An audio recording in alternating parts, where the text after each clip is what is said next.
I think at this point, everybody knows what BJJ Fanatics is.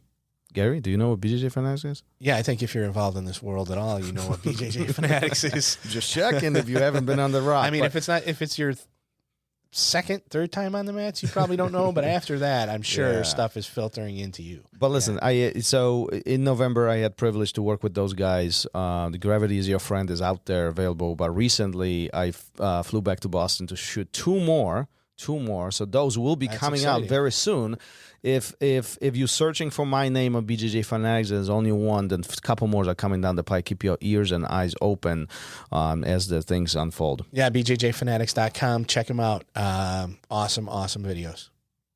Hey, I'm wondering, do you have a place where we could go to ask all those questions that always come up in jiu-jitsu?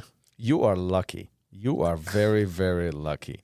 Ask a Black Belt on all podcast platforms, plus our YouTube channel. What I do is essentially I collect questions that you might have and the questions that I've had for all this time being on the mat and record them as a short individual episodes, about 3-4 minutes long, and just put them out there several times a week. So make sure you go, you follow, and tune in. Yeah, absolutely. Check it out. Subscribe, download, all that stuff, and get those answers to the questions you've always wanted to ask.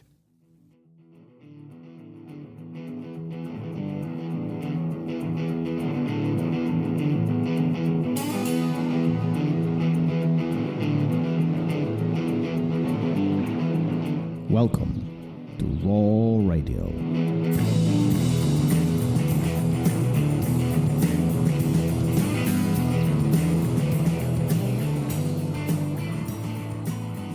And we're live. Yes, here we are. How are you, twin? I'm good. Yeah, if you choose to watch this on YouTube, you'll see we're wearing. It might be outfit. awkward. That's all right. I mean, I'm sure most people, even the students in the morning, they were like, "Did you guys call each other this morning?" I think most people who attend academies end up the same wardrobe. There's somebody that I go out frequently with to hang out and have a beer with from time to time. And when we decide we're going to meet, I always text them that day, "Hey, don't wear this sweatshirt. It's the one I got on today." Fair enough. Well, you didn't text me this morning, so fail on your part. But listen, before we get to the topic, speaking of YouTube, if you're not following us on YouTube, you should. There's way more than just the podcast. There's, Roll TV stuff. There's a lot of content out there.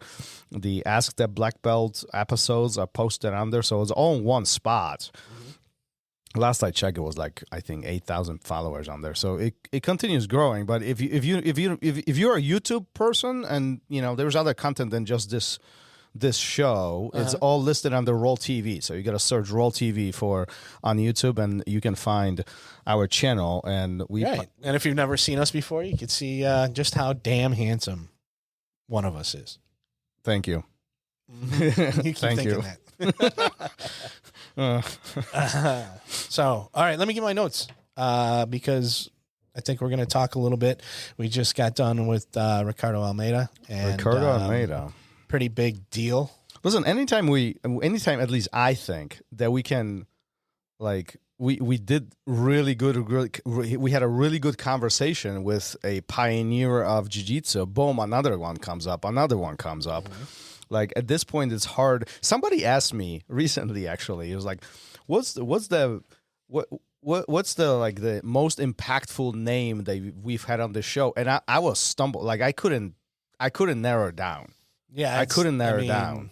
In what way? Well, that's the thing. It's like technique or changing everything. Like if you Horian, things like that, or it's a lot of history, a lot of stories, a lot of personal stories that we often talk about. It's subjective. It's what do you find interesting about jiu-jitsu, right? Yeah. So somebody like Dean Lister is going to be much more interesting to you than somebody who is known for, running a bunch of different academies. It's going to be, it's different. So check them out, go down the list and find what interests you. There's something for everybody. Yeah. I mean, there's been 90 some episodes at this point. We are getting to the 100. Big milestone. It is. I hope we get somebody. Well, that's our last episode. Then we're done. Are we? I can have my days back. Awesome. Yeah, it's beautiful. I can delete all the stuff off my computer. Woo! Freedom. You would be bored out of your mind. I don't know, man. I got Netflix. I got Disney Plus, HBO Max. I could have some fun. Well, isn't that what you do in the office? Yes, I learned that from Ray. To watch TV. Shout out to Ray. Yeah. Are we ever going to talk about? Probably not. No. But I think what I noticed most is that there's been some people. If you know anything about Ricardo, who've influenced him greatly, and then the influence that because of that, he's had on other people. So influence was a big thing for me as far as the takeaway. And, I'm thinking about the influence we have on others here at the Academy, whether it's the instructors, obviously you as the instructor owner, the kids in the kids program, and the influence that we have and the influence that Jiu Jitsu has on people. Positive and unfortunately sometimes there's some negative influence as well. So I that's what I took away so why do you think we are so easily influenced in a positive, negative way? I don't know. We've talked about people always are searching, you're always looking for something. Yeah. And I think if people tap into what you think you're looking for, you can be easily influenced by those people. If you have some shortcomings that they don't have, you could be easily influenced by those people. But I also think that, if you see the positive outcome of their influence as well, then it's easy to be influenced by them. Do you think we are always influenced? No, I mean, I don't know. I mean, I think if you're open to it, if you're receptive. Let me rephrase. Do you think that we're getting influenced even though we don't want to be influenced? Probably. I would think that something is always penetrating a little bit, right? Right. I mean, even if you choose, I would say even more than a little bit. Yeah, I think. I mean, if you're putting up walls, even is what I mean. It's something still going to get through, and it's going to influence you in your decision making. So it might not be something that you say, oh, I'm going to learn from this and I'm going to see how it benefits me. It could be something that you deny and push away. Well, then that's just increasing other personality. But that's being influenced too, right? Yeah, that's what I mean. Yeah, so it is. It's happening whether you want to recognize it or not. Right. Yeah. Even though you might be disagreeing with somebody, you're still being influenced by them. Yeah. And the question is a positive, negative influence, right? Yeah. And I think what's interesting too is that, as humans, we need to get psychiatrists on here. Like we seriously do. If you know anybody in that field, let us know. That's what podcasts are for. It's to listen to non-professionals speaking their mind. Absolutely, and then you don't have to think for yourself. No, you could just. But seriously, I would love to. I would love to talk to somebody who has jiu-jitsu experience and is in the psychology profession to really pick their brain on some of those dynamics that take place. I do think that we are, as humans, we are creatures of community. We are groups. We always surround ourselves with people, and people who are like-minded often, because that's who we are going to gravitate towards, right? And by them and us expressing our opinions, by being part of the group, trust often is established. So we are very outspoken. We are very easy to express what we think on topics, whatever the topics are. And now when we're receiving that information, now we're being influenced by others, right? And sometimes there's disagreements, but this is how we shape our point of view, our perspectives, right?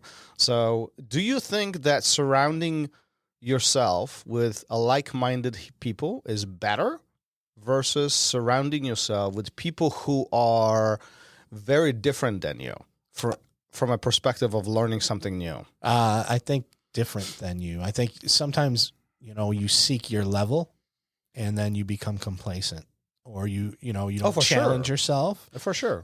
Whether, you're talking about here on the mats. But then everybody agrees with you. So there was no conflict, right? Right. Absolutely. So or they feed you the information that you want to hear because it's easier than hearing the hard stuff that you don't necessarily want to hear that then makes you challenge your belief system or challenge how you live day to day.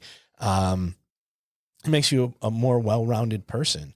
I think that, it's great to eat, sleep, and breathe jiu-jitsu, but I know if I was to do that and then go home, nobody there wants to hear about it all the time. When I go see my other Margaret is done with jiu-jitsu. When I go see my siblings, or I see, cousins or old friends, they have a little bit of an interest because I'm interested in it. But if that's all I talk about, they're gonna get bored quick because it's not an interest of theirs. I thought you were gonna say they're gonna get bored because I don't know what I'm talking about. Well, that too, but I can fake it till you make it. But yeah, so I think that you need influence in other areas of your life too, just to be a more well-rounded person. It gives you a different perspective. You might think you might have a belief system on a certain topic, and then when you are around people who think differently, it might not change your beliefs, but at least you can be more empathetic. You can put yourself in their shoes, and you can see why they believe the way they do. And you might be able to then at that point say, hey, you know what? We can be copacetic. I don't have to fight you on this. I don't have to think that you don't know what you're talking about, because I just found out that actually you're pretty well informed and we have different ideals, but okay. So when you're looking, I can put myself in your shoes. So when you're looking for a brand new academy, you're just starting. Okay. Right? You've never done jiu-jitsu. You might not even know what jiu-jitsu is, right? You're exploring things. Google's a powerful tool. You searched, and then there's, 10, 15 academies in a drivable distance to you right now. How do you select the one that will make the biggest impact on you in the way that you want to make, in a way that you want that impact to be made? So do you surround yourself by people who are like-minded, or do you challenge yourself and you go outside of your comfort zone? Well, I think if anytime you go to start something like jiu-jitsu and you just said, you said you don't really know what it is, you're automatically outside of your comfort zone. And we've talked to a ton of people about this. You have to find a place that fits your goals. And I think, unfortunately, a lot of people don't have any goals in mind when they sign up someplace other than, I want to learn to defend myself. There's 3 or 4 that everybody has, or at least they express. It's, I want to learn to defend myself. I want to get in shape. I want to challenge myself in this, that way or the other. But what are your real, you don't have those tangible goals yet of, I need to. Well, you don't know what it is. Yeah. You have no concept yet. Right. So I think you need to go into it of, go in, talk to the people, see the culture. Are these guys all pretty hardcore about this? Is it a family atmosphere? Is it, strictly competition? Because I think if you're a middle-aged guy who's not really athletic, and you end up at an academy where it's competition driven, you're probably going to wash out, or choose to step away because it's not what you are looking for. And vice versa. Yeah, absolutely. If you're a competitor going into, a very family-oriented atmosphere, it might not challenge you physically and mentally, perhaps mentally, but maybe not physically, right? Yeah. I think this is a historical moment in this show, because on April 4th, it's about 2:40 as we are recording this. We both agree on the same thing. Yeah, it happens from time to time. We usually agree, but we argue about the same. We're on the same page, but for some reason we're arguing about it. I think what's important to highlight here is not. When you're looking for the academy, it's not that people will agree with you, but that you have a common goal, right? It's not that you're comfortable, but that whatever you're seeking to achieve, wherever you're going, they will help you to achieve that. And that's a big difference, right? So when we're learning something new, what you just mentioned, if we're learning something new, we need to step out of our comfort zone, right? If you're not failing, you're not even trying, right? I don't know who said that, but it's brilliant, I think.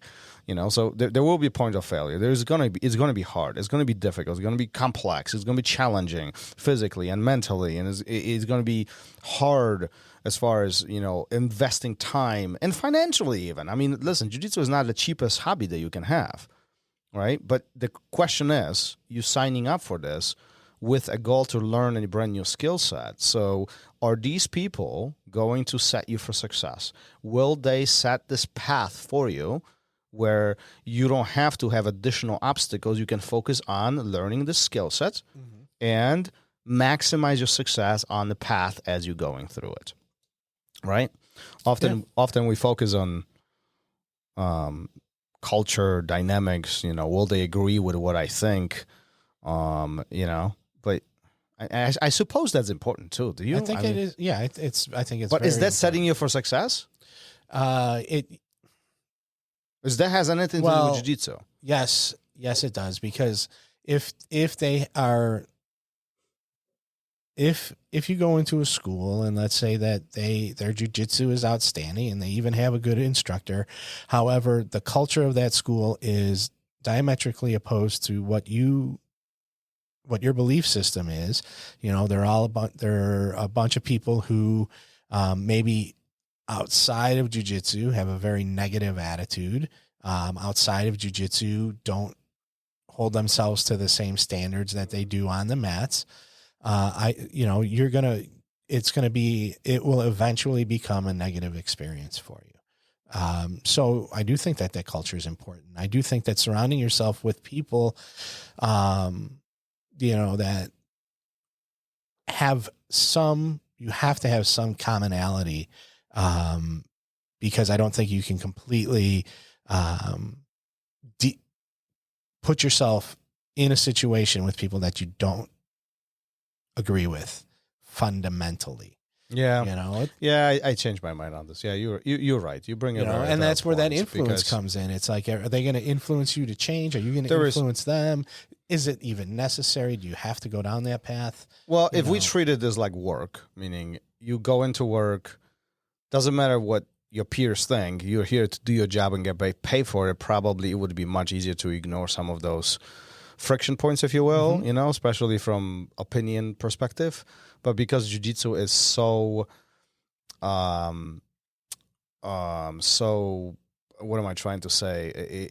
We create these bonds, right? It's social. There's a big social component of jiu-jitsu where we chit-chat, we catch up with each other. There's friendships and relationships that are being created.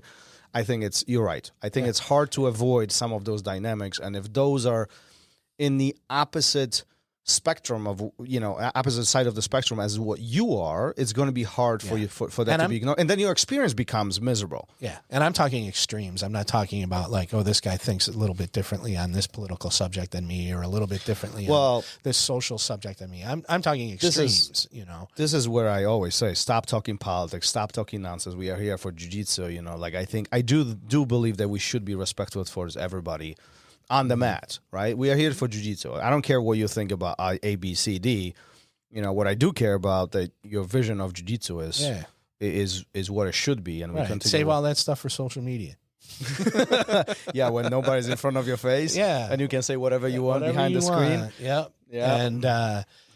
And then deep dive, go really, really deep into it and be angry all the time. And I know a few of those. And then don't listen. Should we give shout outs? Sure. And then don't listen. No, don't.